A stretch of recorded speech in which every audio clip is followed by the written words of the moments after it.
Hey guys, it's Vampire Mike from Sega CD Universe, and I wanted to do a video talking about a game that I absolutely love, and that is Dead by Daylight.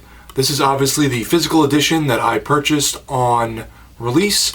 It's a special edition. It comes with some extra killers and survivors, and this has always been compared to Friday the 13th, the game, which I also have physically, and it's fun.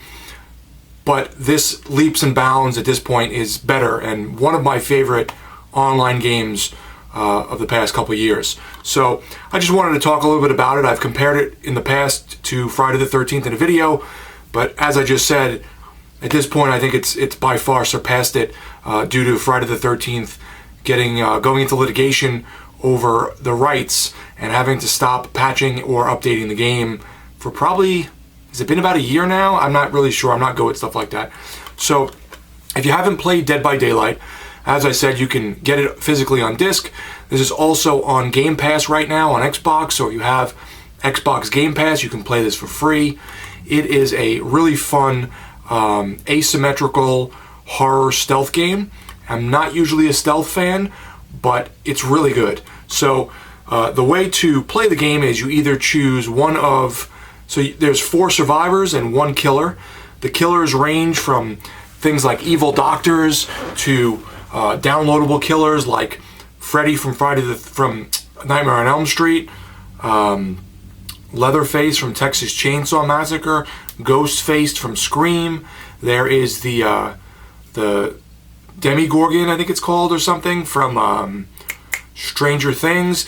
And then there's good guys that go along with it, like Laurie Strode and Steve from Stranger Things. So if you purchase the downloadable content, you can play as the killer from that series or the survivor. There's also other ones they made up, like the Huntress and the Doctor, the Hillbilly. There's a bunch of other ones that are in the game that are just kind of loosely based on things, but not necessarily from like a movie or some kind of TV show. The point of the game is you either play as the killer or the survivor. Obviously, if you're the killer, you go after the survivors and you have to knock them down and hit them and then put them up on a hook and impale them. And once they hang there for a certain length of time, they die and you get all the points. You have to kill all 4 survivors before they power up all the generators in the area and escape. If you're playing as one of the 4 survivors, as I said, there's a pretty good amount of people to choose from with different perks and abilities that you can upgrade or unlock through getting points every time you play a match and accomplish things, or you can play as people from these other series if you purchase them, like the downloadable content. The way to unlock the area and get out is twofold. One way is to repair 5 generators, which you do by holding a button. It's usually for Xbox, it's RB, and then a little ring will pop up and you'll have to push LB quickly while you're in the inner rings, kind of like grayed out area or whatever, or white area. And if you do it enough, the bar keeps raising on the generator until it's complete. But once it's complete, or if you push a button and go outside of the area on the circle, the killer will then be warned audibly and visually where you are.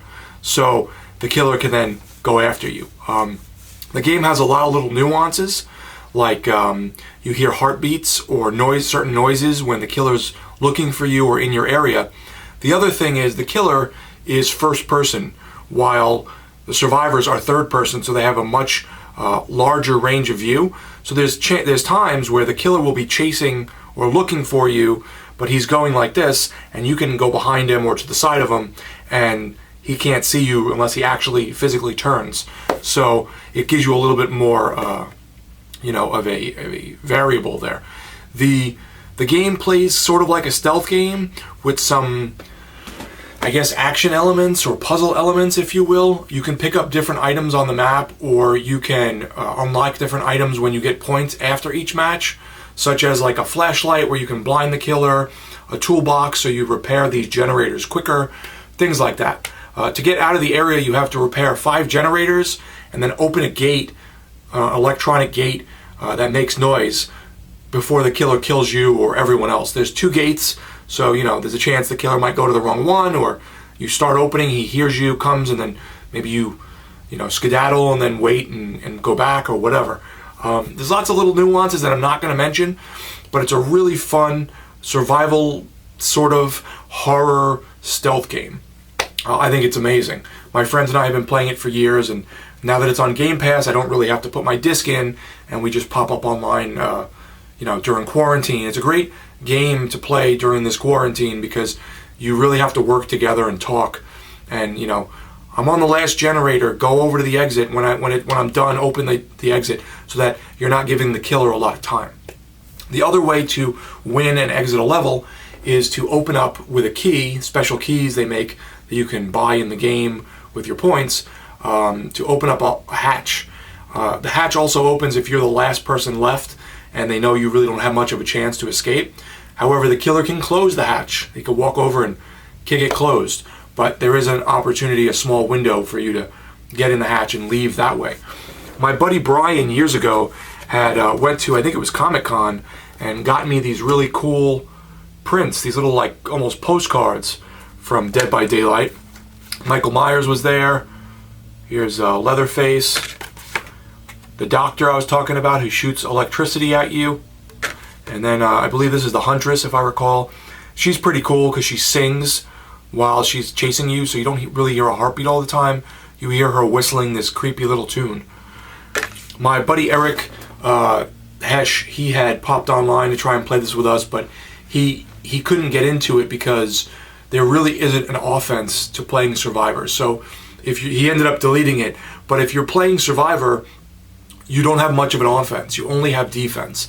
So the killer can like beat the crap out of you and hook you and chase you down and do this and do that and, you know, follow your trail.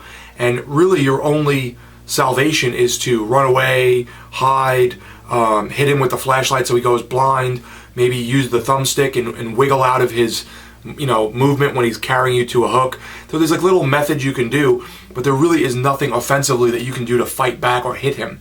So keep that in mind.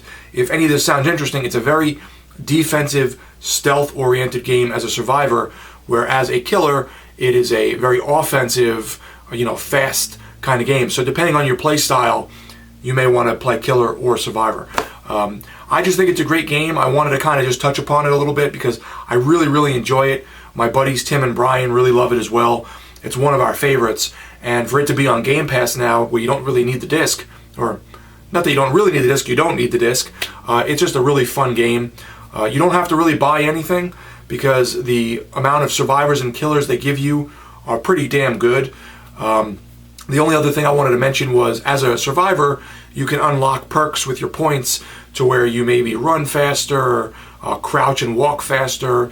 If you hide in like a locker, the audible noise doesn't pop up for the killer. There's tons of different perks and things you can unlock to tweak your survivors the way you want to. So it has that little bit of like unlocking almost RPG element to it, where you can tweak your survivor or your killer with different perks or different items that you unlock by using your points within the game from doing well. So if any of this sounded interesting to you, check out Dead by Daylight, which is made by Behavior.